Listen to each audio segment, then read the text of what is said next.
Hello friends, good morning all. आपण magnetism and matter या सेक्शनवरती काही इम्पॉर्टंट नीट जेईसाठीचे न्यूमरिकल सॉल्व करतोय. आजच्या लेक्चरमध्ये आपण असेच काही न्यूमरिकल सॉल्व करणार आहोत. हे न्यूमरिकल सॉल्व करण्याचा फायदा असा होतो की आपण थेरीमध्ये ज्या काही कन्सेप्ट स्टडी केलेल्या आहेत त्या कन्सेप्ट नीट जेईसारख्या एक्झाममधले न्यूमरिकल सॉल्व करताना कशा ॲप्लाय करायच्या याची आयडिया येते. So without wasting time, we will start our first question. The question is, a 250 ton rectangular coil of length 2.1 centimeter and width 1.25 centimeter carries a current of 85 microampere and subjected to a magnetic field of strength 0.85 Tesla. Work done for rotating the coil by 180 degree against the torque is. आपल्याला इथं work done calculate करायचं आहे. And here we have a rectangular coil. एक rectangular coil given आहे आणि याचे डायमेन्शन्सही माहीत आहेत. This rectangular coil is of length 2.1 centimetre and its width is given. This width is 1.25 centimeter. So from these two values we can calculate the area of this coil which is length into breadth किंवा width म्हणतो आपण त्याला.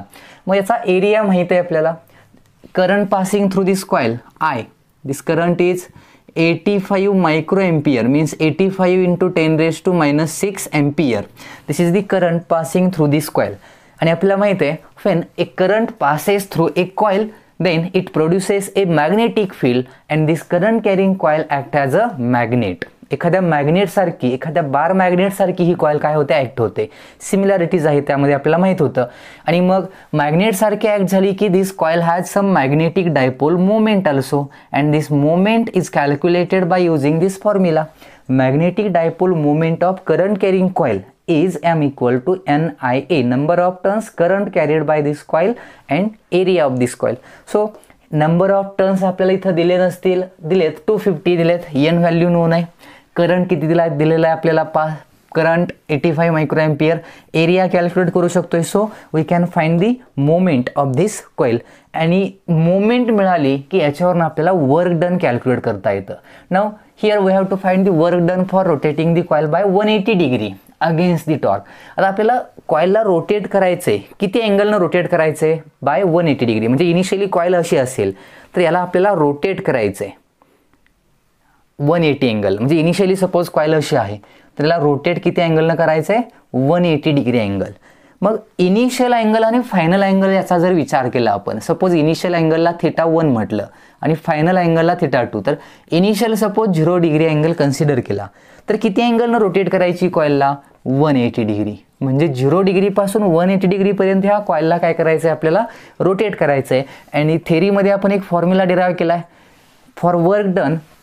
The formula is -mb in bracket cos θ2 minus cos θ1. This is the formula used to calculate the amount of work done. हा formula असतो.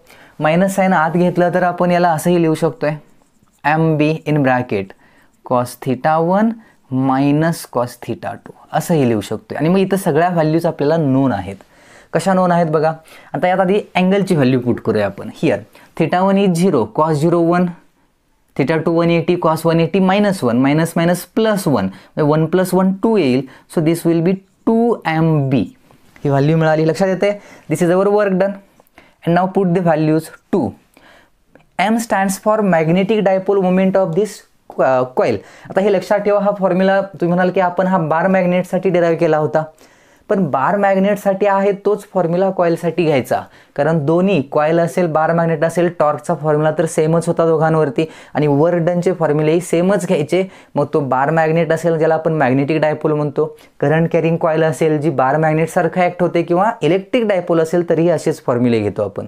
So here we can use m for NIA into B. And now use these values here. 2 and 250 turns आहेत. Current 85 microampere into 10 raised to minus 6 होईल. Area 2.1 into 1.25 आणि दोन्ही सेंटीमीटरमध्ये आहेत म्हणून into 10 रेशोला काय केलं, -4 केलं. लक्षात आहे. This is the area. and magnetic field is also given. Magnetic field is 0.85 Tesla. Okay, and solving all this calculation you will get the answer. याला जर तुम्ही सॉल्व केलं तर याचा आन्सर जे मिळतं आहे आपल्याला ते आन्सर आहे 9.48. याचं कॅल्क्युलेशन करा, आन्सर मिळेल 9.48 इंटू 10⁻⁻6 जूल, किंवा याला मायक्रोमध्ये लिहिलं तर 9.48 मायक्रोजूल. दिस इज दी आन्सर. हा ऑप्शन दिलेला होता. नीट 2017ला विचारलेला क्वेश्चन आहे. वर्क डन फाइंड आउट करायचं होतं. लक्षात येते, सिम्पल क्वेश्चन असतात, फक्त ती थेरी. आता वर्क डनची थेरी आपण स्टडी केली होती, फक्त त्याला अप्लाय करता आलं पाहिजे. आणि ही थेरी आपण बार मॅग्नेटसाठी आणि इलेक्ट्रिक डायपोलमध्ये स्टडी केलेली आहे, फक्त कॉईलसाठी नव्हती. कारण आपण असं फक्त सांगितलंय current carrying coil acts as a bar magnet. मग बार मॅग्नेटचे जे फॉर्म्युले आहेत ते कॉईलला घ्यायचे, फक्त कॉईलचे आणि बार मॅग्नेट्समधला जो डिफरन्स आहे तो माहीत पाहिजे. So this is our first question. Now see the second question. In second question we have a bar magnet here. This bar magnet is hung by a thin cotton thread in a uniform horizontal magnetic field and is in equilibrium state. Bar magnet equilibrium मध्ये आहे आणि तो magnetic field मध्ये आहे. मग suppose this is the direction of magnetic field. Okay? And in this magnetic field we placed a bar magnet. Now this bar magnet is in equilibrium state. आता इक्विलिब्रियमची state माहिती आहे आपल्याला. इक्विलिब्रियमची स्टेट असेल तर this will be our south pole and this is north pole. This is the equilibrium state. मी थेरीच्या लेक्चरमध्ये सांगितलं आहे तुम्हाला. आता मग इक्विलिब्रियमची ही स्टेट आहे, म्हणजे इथं रेस्टला आहे. So here the angle between bar मॅग्नेटची ही मोमेंट झाली. South pole to north pole direction असते ना मॅग्नेटिक डायपोल मोमेंटची. Angle between M bar and B bar, here this angle is 0. So याला θ1 म्हणूया आपण. इनिशियली बार मॅग्नेट असा आहे, मग θ1 म्हटलं याला. सो ते energy required to rotate it by 60 degree. आता आपल्याला ह्या बार मॅग्नेटला काय करायचं, रोटेट करायचं. किती अँगलनं, 60 डिग्री अँगलनं. And the energy required to rotate it by 60 degree is W. म्हणजे आपल्याला इथं θ2 याची व्हॅल्यू आपण 60 घेऊ शकतोय. तेवढ्या अँगलनं रोटेट करायचं आहे आपल्याला त्याला. आणि त्यावेळेचं वर्क डन किंवा एनर्जी, आता एनर्जी रिक्वायर्ड म्हणजे काय, तर जेवढी एनर्जी तुम्ही अप्लाय कराल तेवढंच वर्क डन असतं, तेवढीच पोटेन्शियल एनर्जी स्टोअर होते. So we can take the formula of work done or potential energy. Work डनचा घेतला तर वर्क डन किंवा पोटेन्शियल एनर्जीचा फॉर्म्युला सेमच आहे. इथं लिहिलायचं आपण, हाच फॉर्म्युला घेऊया. डायरेक्ट हा मी यूज करतो इथं. This will be MB cos θ1 minus cos θ2. So this is our work done. एवढं W आपल्याला म्हणजे वर्क डन करावं लागतंय. Now the torque required to keep the magnet in this position, म्हणजे बार मॅग्नेटला आपण किती अँगलनं रोटेट केलं आहे, रोटेटेड बाय 60 डिग्री. आता मॅग्नेट इथं असं आहे. Suppose this is our magnet now and this magnet makes an angle 60 degree with the direction of magnetic field. आणि त्याला इथंच प्लेस करायचं असेल तर याच्यावरती टॉर्क अप्लाय असतो, ज्यामुळे हा मॅग्नेट रोटेट होतो आपल्याला माहिती आहे. म्हणजे आपल्याला ह्या मॅग्नेटला इथंच प्लेस करायचं असेल तर याच्यावरती टॉर्क अप्लाय, म्हणजे असं त्याला ओढून धरावं लागेल ना, इथं टॉर्क अप्लाय करून ठेवावं लागेल. And that torque will be calculated by using formula τ equal to MB sin θ. Here θ is 60 degree. लक्षात येते, हा टॉर्कच कॅल्क्युलेट करायचा आहे आपल्याला.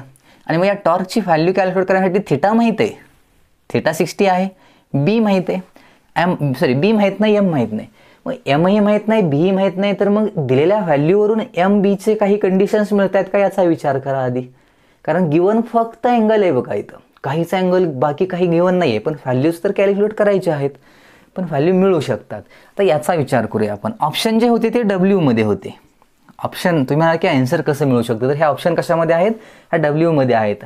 मग आता सपोज थिटाच्या व्हॅल्यूज पुट केल्या तर हे θ1 is 0, cos 0 1, so 1 minus cos 60 half, so 1 minus 1/2 आणि हे MB असेल, so it will be MB/2. 1/2 राहील इथं, so this is W. So we can write here 2W equal to MB. 2W equal to काय आलं, MB. म्हणजे MBची value आपल्याला काय मिळते, 2W मिळते. लक्षात आलं. आणि मग MBची व्हॅल्यू इथं पुट करा, डायरेक्टली यूज करू शकतो आपण. So 2W into 40 sin θ sin 60. sin 60ची व्हॅल्यू असते √3/2. सो 2 gets cancel and our answer is √3W. हा ऑप्शन गिवन होता. This amount of torque is required to keep the bar magnet in the position by making an angle of 60 degree with the magnetic field. ही condition दिलेली होती. ते दोन्ही question थोडे same टाईपचे question आहेत, पण ह्या कंडिशन्स तुम्हाला अप्लाय करता आल्या पाहिजेत. Now see question number 3. Here the question is a thin diamagnetic rod is placed vertically between the poles of an electromagnet. When the current in the electromagnetic is switched on, then the diamagnetic rod is pushed up out of the horizontal magnetic field. Hence, the rod gains gravitational potential energy. The work required to do this comes from. नीटमध्ये 2018ला विचारलेला theoretical question होता. Question समजून घ्या, मग answer तुम्ही लगेच सांगू शकता याचं, जर थेरी व्यवस्थित माहीत असेल तर. Here we have a thin diamagnetic rod. Diamagnetic सबस्टन्सचा एक रॉड आहे आणि त्याला कुठं प्लेस केलं आहे? Placed vertically between the poles of an electromagnet. Suppose असे इलेक्ट्रोमॅग्नेटचे दोन पोल्स आहेत, याच्यावरती वायर बाउंड केलेली असते. इलेक्ट्रोमॅग्नेट म्हटलं की माहीत आहे तुम्हाला, ओके. वायर वाइंडिंग केलेले असतील आणि हे इलेक्ट्रोमॅग्नेटचे पोल्स आहेत. नॉर्थ साऊथ पोलच्या मध्ये आपण एक रॉड प्लेस केला आहे. And this rod is of diamagnetic substance. Diamagnetic substance आहे हे. मग आधी हे सांगा की डायमॅग्नेटिक सबस्टन्स जर एखाद्या मॅग्नेटिक फील्डमध्ये आपण काय केलं? प्लेस केलं, then what happen? External magnetic field weakly repels this diamagnetic material. Weakly काय करते? याला रिपेल करते. आणि मग रिपेल केल्यामुळं याला हा असा डाऊनवर्डला, सपोज इकडं जागा नाही आहे जायला, तर मग तो वरती काय होईल? असा पुश होईल. म्हणजे त्याला आपण असं पुश केलं, मॅग्नेटिक फील्डने याला काय केलं? डायमॅग्नेटिक रॉडला रिपेल केलं, म्हणजे हा इथून वरती जाईल. सपोज इथून तो इथं आलाय. कशामुळं आला इथून इथं? तर मॅग्नेटिक फील्डनं त्याला काय केलं? रिपेल केलं. रिपेल करते डायमॅग्नेटिक मटेरियलला मॅग्नेटिक फील्ड, आणि मग तो काय झाला? वरती आला. हे दिलं इथं. फेन the current in the electromagnetic is switched on, then the diamagnetic rod is pushed up out of the horizontal magnetic field. Hence the rod gains gravitational potential energy. आता रॉड इथून इथं आला, म्हणजे मी पेनला इथं प्लेस केलंय. It has some potential energy, gravitational potential energy. मी याला इथून इथं प्लेस केलं. Now it's potential energy increased. कशामुळं? मी याला इथं फोर्स अप्लाय करून इथून इथपर्यंत काय केलं? डिस्प्लेस केलं, म्हणजे वर्क डन केलं ना. इथं वर्क डन केलं म्हणजेच एनर्जी अप्लाय करावं लागली. आणि कुठून आली? मी अप्लाय केली तिथं.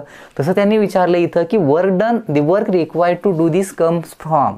हे जे वर्क डन होतं इथं, म्हणजे रॉड इथून इथं आलाय, हे कुठून आलंय वर्क डन? ती एनर्जी कुणामुळं मिळाली? कुणी दिली एनर्जी? तर काय आन्सर असेल? याला वरती कोण रिपेल करतंय? मॅग्नेटिक फील्ड रिपेल करते. लक्षात आलं? मग पहिला आन्सर इलेक्ट्रिक फील्डचा तर येणार नाही, ऑप्शन्स लिहिलेत मी इथं. मग मॅग्नेटिक फील्ड रिपेल करत असेल तर यामध्ये इलेक्ट्रिक फील्डचा एक ऑप्शन दिलेला आहे, हा तर येणार नाही. लॅटाच स्ट्रक्चरचा हा ऑप्शन येणार नाही, कारण डायमॅग्नेटिकचं स्ट्रक्चर काही असो त्याला रिपल्शनच होतं आणि स्ट्रक्चरवरती डिपेंड नाही, तर त्याच्या ॲटॉमिक स्ट्रक्चरवरती डिपेंड असतं. लॅटाच स्ट्रक्चर म्हणजे तुम्ही क्रिस्टल स्ट्रक्चरमध्ये हे ऐकलेलं आहे. त्यामध्ये ते हे आपण व्हॅलिड सांगू शकतोय फेरोमॅग्नेटिक सबस्टन्समध्ये. लॅटाच स्ट्रक्चरची कन्सेप्ट, त्यामध्ये डोमेन्स असतात. तुम्हाला मी सांगितलं डोमेन्स, लहान लहान डोमेन्स असतात आणि मग त्यांचं लॅटाच स्ट्रक्चर कसं आहे त्याच्यावरती डिपेंड असू शकतं.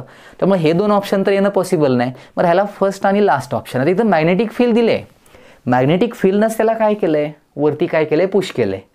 म्हणजे मॅग्नेटिक फील्डनं पुश केलं आहे म्हटलं की आपल्याला जेव्हा लक्षात येईल की मॅग्नेटिक फील्ड हेच आन्सर आलं. मग मॅग्नेटिक फील्डमुळंच काय झालं? तो पुश झाला आहे, तिथून एनर्जी मिळाली.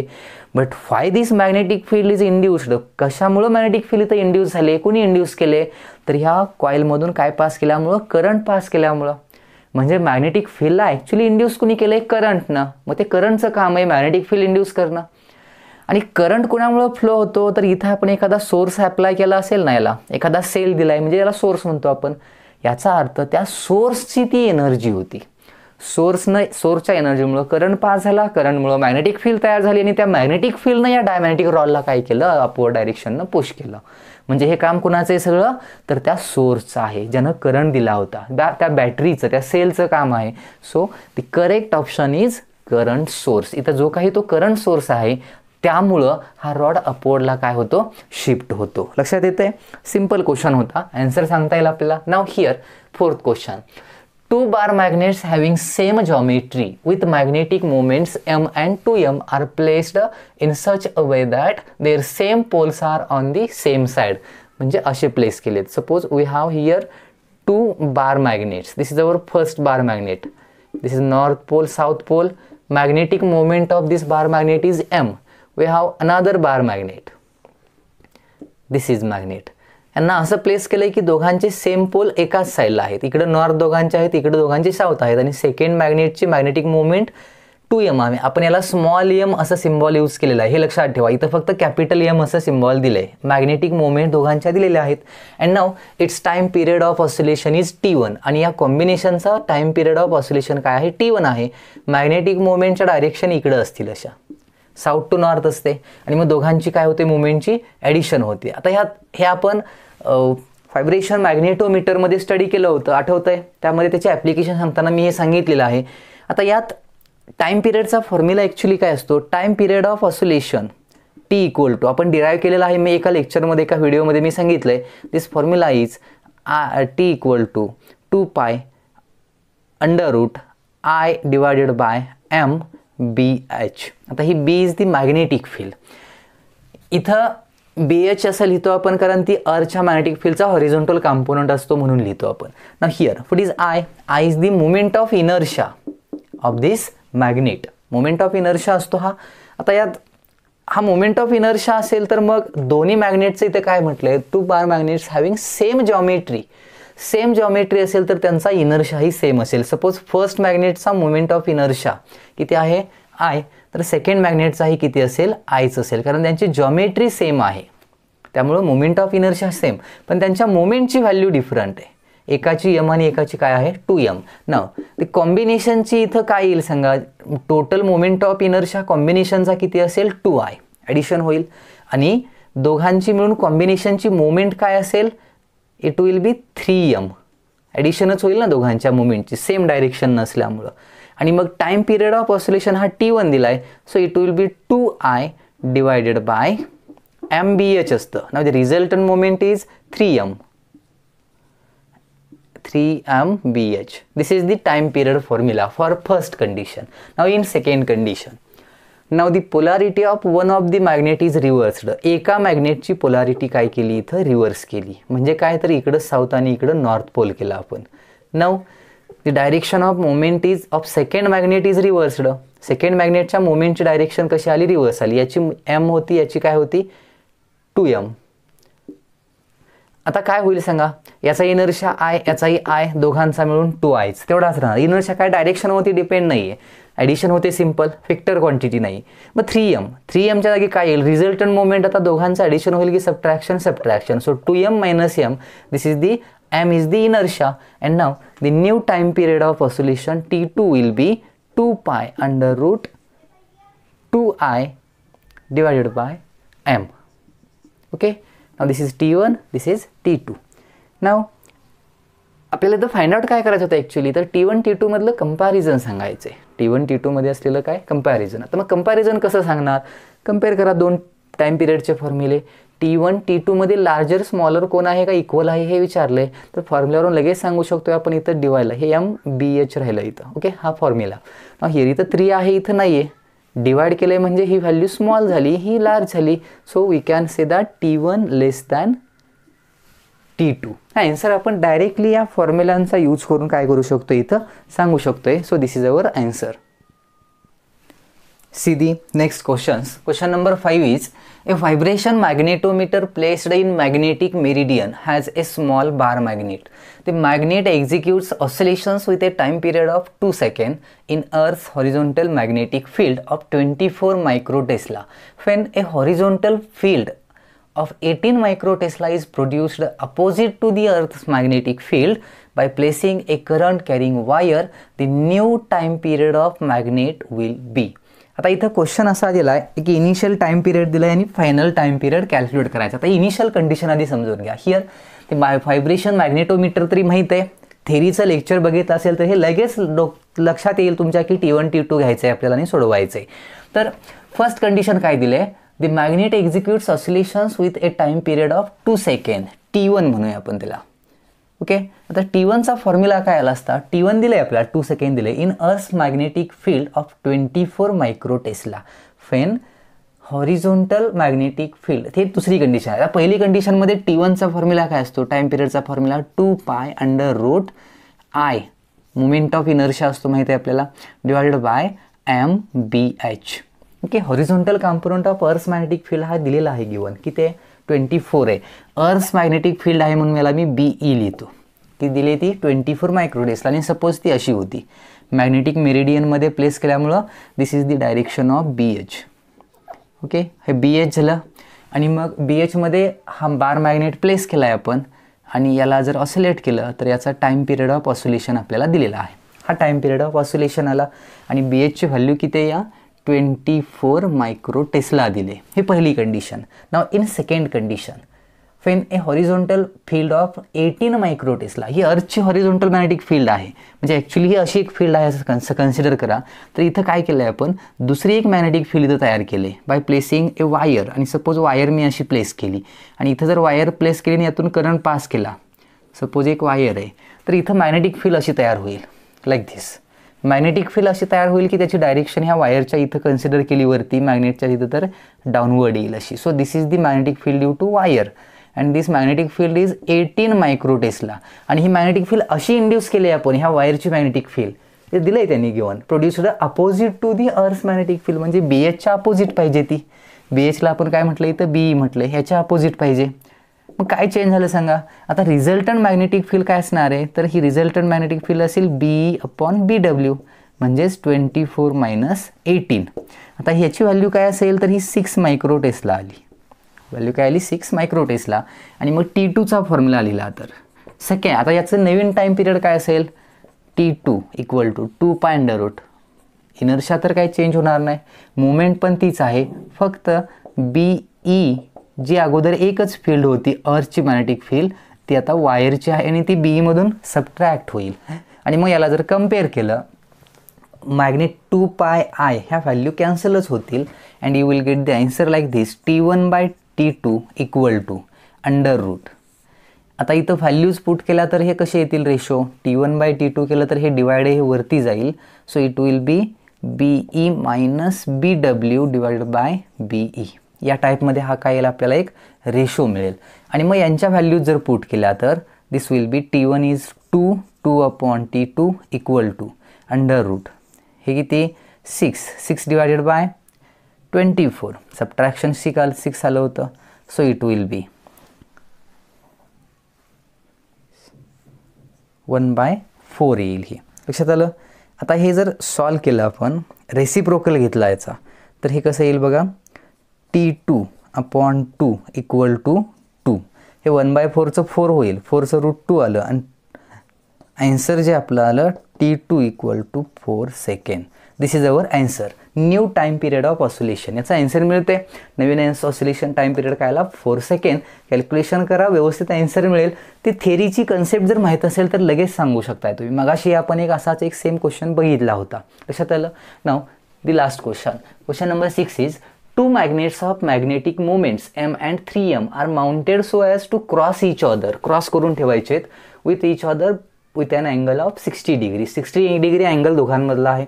The combination rests horizontally when suspended by a silk fiber. म्हणजे ह्या कॉम्बिनेशनला आपण एका फायबरच्या वायरनं असं फ्रीली सस्पेंड केले, टांगून ठेवले, पण ते रेस्टला आहे म्हणजे इक्विलिब्रियममध्ये आहे, ते मूव्ह वगैरे होत नाही, रेस्टला आहे, स्टेशनरी आहे.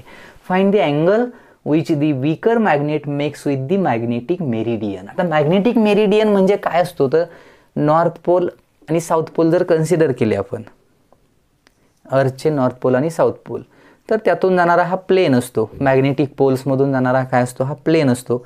अर्थ मॅग्नेटिक फील्डमध्ये आपण हे डिस्कस केलेलं होतं. आणि इथं आपण असे 2 मॅग्नेट जे आहेत ते प्लेस केलेत like this. Suppose this is our first magnet, this is our weaker magnet, weak magnet आहे हा सपोज, आणि याची जी मोमेंट आहे ती किती दिले, M दिले. And this is the second magnet. एकमेकांना कसे आहेत ते क्रॉस करून आहेत.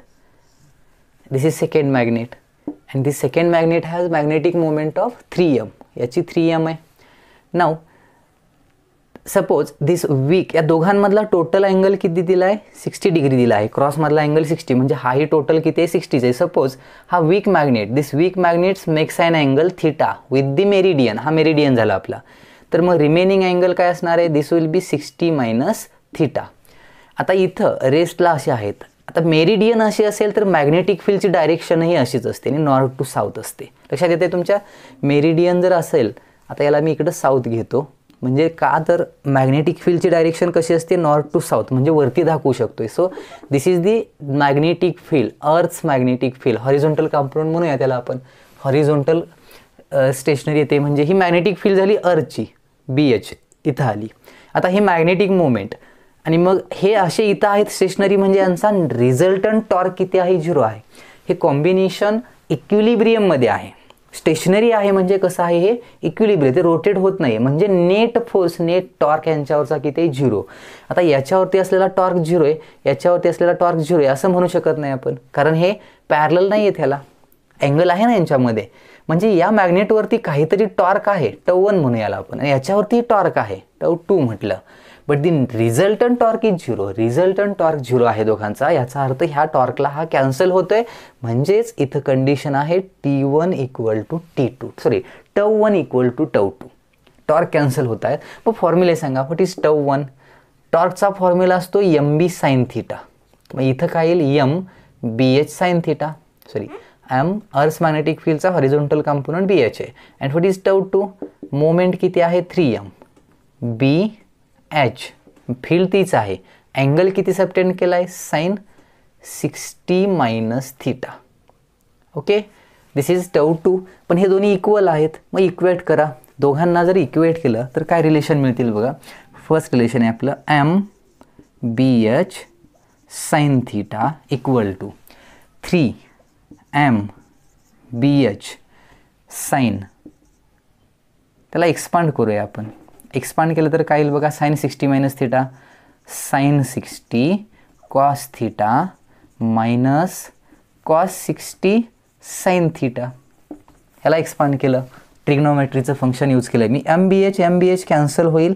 So here sine theta equal to काय राहील रेशो, इथं राहिलं फक्त 3 इंटू ह्या व्हॅल्यूज पुट करा आणि 3 आत घ्या. साइन 60ची व्हॅल्यू काय, √3/2 इंटू कॉस थिटा. लक्षात ठेवा, मायनस हे 3 बाहेरचं आतमध्ये घेतलं आहे, ते कॉस 60 1/2 आणि इंटू काय आलं, साइन थिटा. म्हणजे हे 3/2 आहे, इकडं घ्या. 3/2 plus sine theta 5/2 sine theta.